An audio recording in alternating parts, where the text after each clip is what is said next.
ਮਿੰਟੂ ਜੀ, ਗੱਲਬਾਤ ਦਾ ਸਿਲਸਿਲਾ ਸ਼ੁਰੂ ਕਰਦੇ ਜਾਈਏ। ਕਮੇਟੀ ਵੱਲੋਂ ਭਗਵੰਤ ਮਾਨ ਹੋਣਾ ਦੀ ਤਿੱਖੀ ਨਿਖੇਧੀ ਜੀ। ਦੇਖੋ, ਗੱਲ ਇਹ ਆ ਕਿ ਹੁਣ ਤੇ ਮਾਮਲਾ ਜਿਹੜਾ ਨਾ ਉਹ ਘਿੰਗੇ ਪੈ ਗਿਆ ਵਾ ਤੇ ਇਸ ਮਾਮਲੇ ਦੇ ਵਿੱਚ ਹੁਣ ਮੇਰੇ ਖਿਆਲ ਦੇ ਨਾਲ ਰਹਿ ਕੱਖ ਨਹੀਂ ਗਿਆ, ਕੁਛ ਨਹੀਂ ਰਹਿ ਗਿਆ।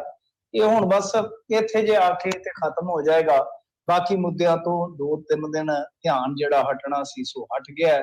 ਕੱਲ ਦਾ ਦਿਨ ਵੀ ਗਿਆ, ਅੱਜ ਦਾ ਦਿਨ ਵੀ ਗਿਆ, ਇੱਕ ਦਿਨ ਹੋਰ ਲੰਘ ਜੂ ਤੇ ਉਸ ਤੋਂ ਬਾਅਦ ਫਿਰ ਇਹ ਸਾਰਾ ਕੁਛ ਹੈ ਜਿਹੜਾ ਇਹ ਖਤਮ ਹੋ ਜਾਣਾ ਹੈ। ਅੱਗੇ ਵਾਂਗੂ ਅੱਗੇ ਵੀ ਇਸ ਤਰ੍ਹਾਂ ਹੀ ਹੁੰਦਾ ਰਿਹਾ। ਪਰ ਗੱਲ ਇਹ ਆ ਕਿ ਜਿਹੜਾ ਮਸਲਾ ਇਸ ਵੇਲੇ ਉਲਝਿਆ ਹੈ ਉਹਦੇ ਵਿੱਚ ਹੁਣ ਇੱਕ ਨਵੀਂ ਉਲਝਣ ਜਿਹੜੀ ਹੈ ਉਹ ਪੈਦਾ ਇਸ ਤਰ੍ਹਾਂ ਹੋਈ ਹੈ ਕਿ SGPC ਜਿਹੜੀ ਹੈ ਉਹ ਵੀ ਸਾਹਮਣੇ ਆ ਗਈ ਤੇ ਜ਼ਾਰਾ ਜੀ ਗੱਲ ਹੈ ਕਿ SGPC ਨੇ ਜਵਾਬ ਤੇ ਦੇਣਾ ਹੀ ਆ। ਹੁਣ ਇਹਨਾਂ ਨੇ ਇੱਕ ਗੱਲ ਕਹੀ ਹੈ ਇਹਦੇ ਵਿੱਚ ਸ਼੍ਰੋਮਣੀ ਕਮੇਟੀ ਦੇ ਜਿਹੜੇ ਸੀਨੀਅਰ ਅਹੁਦੇਦਾਰ ਮੀਤ ਪ੍ਰਧਾਨ ਸਰਦਾਰ ਰਘੂਜੀਤ ਸਿੰਘ ਵਿਰਕ, ਜੂਨੀਅਰ ਮੀਤ ਪ੍ਰਧਾਨ ਪ੍ਰਿੰਸੀਪਲ ਸੁਰਿੰਦਰ ਸਿੰਘ, ਜਨਰਲ ਸਕੱਤਰ ਜਿਹੜੇ ਕਰਨੈਲ ਸਿੰਘ ਪੰਜੋਲੀ, ਇਹਨਾਂ ਸਾਰਿਆਂ ਨੇ ਮਤਲਬ ਕਿ ਜੁਆਇੰਟਲੀ ਇੱਕ ਪ੍ਰੈਸ ਬਿਆਨ ਜਿਹੜਾ ਦਿੱਤਾ ਵਾ। ਉਹਦੇ 'ਚ ਇਹਨਾਂ ਨੇ ਕਿਹਾ ਕਿ ਗੁਰੂ ਘਰ ਦੇ ਸਤਿਕਾਰ ਨੂੰ ਮੁੱਖ ਮੰਤਰੀ ਵੱਲੋਂ ਨਹੀਂ ਭੁੱਲਣਾ ਚਾਹੀਦਾ। ਇਹ ਸੰਵਿਧਾਨਕ ਅਹੁਦੇ ਦੀ ਤੋਹੀਨ ਹੋਣ ਦੇ ਨਾਲ ਨਾਲ ਅਨੈਤਿਕਤਾ ਦੀ ਸਿਖਰ ਵੀ ਹੈ।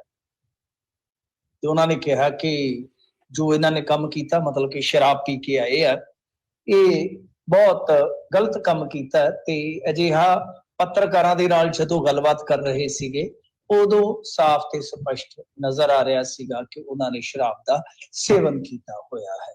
ਹੁਣ ਦੇਖੋ, SGPC ਨੇ ਕਹਿਣਾ ਹੀ ਸੀਗਾ, ਇਹ ਆਪਾਂ ਨੂੰ ਪਤਾ ਹੀ ਸੀਗਾ ਕਿ ਸੁਖਬੀਰ ਸਿੰਘ ਬਾਦਲ ਪਹਿਲਾ ਮੁੱਦਾ ਚੁੱਕ ਚੁੱਕੇ ਆ। ਇਸ ਤੋਂ ਇਲਾਵਾ ਜੇ ਆਪਾਂ ਵੇਖੀਏ ਤਾਂ ਕਾਫੀ ਜ਼ਿਆਦਾ ਵਿਰਸਾ ਸਿੰਘ ਵਲਟੋਆ ਵੀ ਬੋਲੇ ਆ। SGPC ਨੇ ਤਾਂ ਬੋਲਣਾ ਸੀ ਕਿਉਂਕਿ ਮਸਲਾ ਧਾਰਮਿਕ ਅਸਥਾਨ ਦੇ ਨਾਲ ਜੁੜਿਆ ਹੋਇਆ ਸੀ ਜੀ।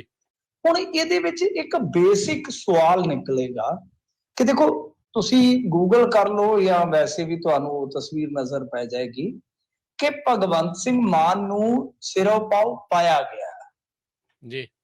ਤਖਤ ਸ਼੍ਰੀ ਦਮਦਮਾ ਸਾਹਿਬ ਵਿਖੇ ਸਿਰੋਂ ਪਾਉ ਪਾਇਆ ਗਿਆ ਵਾ। ਹੁਣ ਉੱਥੇ ਇਹ ਬਿਲਕੁਲ ਨਾਲ ਖਲੋਤੇ ਨਜ਼ਰ ਆ ਰਹੇ ਨੇ, ਬੀਬੀ ਬਲਜਿੰਦਰ ਕੌਰ ਵੀ ਖਲੋਤੇ ਨਜ਼ਰ ਆ ਰਹੇ ਨੇ। ਉਹਦੇ ਵਿੱਚ ਇੱਕ ਤਸਵੀਰ ਹੈ, ਮੇਰੇ ਖਿਆਲ ਦੇ ਨਾਲ ਇੱਕ ਸ਼ਾਇਦ ਮਾਡਲ ਭੇਟ ਕੀਤਾ ਜਾ ਰਿਹਾ ਭਗਵੰਤ ਮਾਨ ਨੂੰ। ਤੁਹਾਨੂੰ ਈਜ਼ਲੀ ਫੋਟੋ ਲੱਭ ਜਾਣੀ ਆ, ਕਿਤੋਂ ਵੀ ਤੁਸੀਂ ਲੱਭ ਲਿਓ।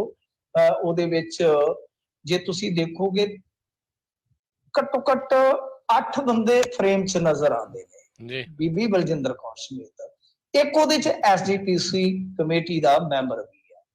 ਹੁਣ ਮਸਲਾ ਸਭ ਤੋਂ ਵੱਡਾ ਇਹ ਹੈ ਕਿ ਬਈ ਕੀ ਇਹਨਾਂ ਬੰਦਿਆਂ ਨੂੰ ਉੱਥੇ ਕੋਈ ਬਦਬੂ ਨਹੀਂ ਆਈ ਸ਼ਰਾਬ ਦੀ?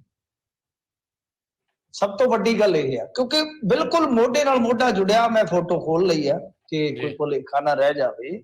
ਤਾਂ ਉਹਦੇ ਵਿੱਚ 8-9 ਜਾਣੇ ਫਰੇਮ ਦੇ ਵਿੱਚ ਨਜ਼ਰ ਆ ਰਹੇ ਆ। ਸਭ ਤੋਂ ਵੱਡਾ ਸਵਾਲ ਤੇ ਇਹ ਹੈ ਕਿ ਵਿਰਸਾ ਸਿੰਘ ਵਲਟੋਆ ਨੇ ਕੱਲ ਇਹ ਖੁਲਾਸਾ ਕੀਤਾ ਸੀਗਾ ਕਿ ਸਾਨੂੰ ਕੁਝ SGPC ਵਾਲਿਆਂ ਨੇ ਦੱਸਿਆ।